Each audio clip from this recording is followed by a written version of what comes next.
चला आज तुम्हाला चिकनच्या रस्स्याबरोबर खाल्ले जाणारे कोंबडी वड्याचं पीठ कसं बनवायचं ते दाखवते। आता वडे बनवण्यासाठी मार्केटमधून पीठ आणायची काही गरज नाही, घरच्या घरी घरच्या साहित्यातच पीठ बनवून ठेवा आणि जेव्हा हवं तेव्हा वडे बनवायचे। तर वड्याचं पीठ बनवण्यासाठी इथं मी वाटीच्या प्रमाणात दाखवणार आहे। तुम्ही कोणतीही एक वाटी घ्या आणि पुढची प्रोसेस करा, त्याच वाटीने करा म्हणजे प्रमाण चुकणार नाही। तर इथं मी 5 वाट्या तांदूळ घेतले। तांदूळ तुम्ही कोणताही तुमच्या आवडीनुसार घ्या। त्याच वाटीने 1 वाटी गहू, 1 वाटी ज्वारी, 1 वाटी हरभरा डाळ, अर्धी वाटी उडीद डाळ घेतली।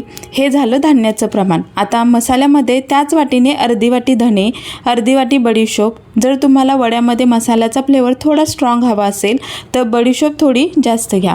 1 चमचा काळी मिरी, 1 चमचा जिरे, 1 चमचा मेथी दाणे, 1 इंच इतपत दालचिनीचा तुकडा आणि 4 लवंगा। आता हे सर्व मिक्स करायचं। हवं तर तुम्ही याला हलकंसं भाजून थंड करून दळायला घेतलं तरी चालेल। आता वड्याचं पीठ दळताना शक्यतो असं घरघंटी चक्कीतून किंवा मिक्सरमधून दळून घ्या। हे बघा खूप छान असं पीठ बनवून तयार झालंय। ह्या पिठापासून वडे कसे बनवायचे याची रेसिपी नंतरच्या व्हिडिओमध्ये मी अपलोड करेन।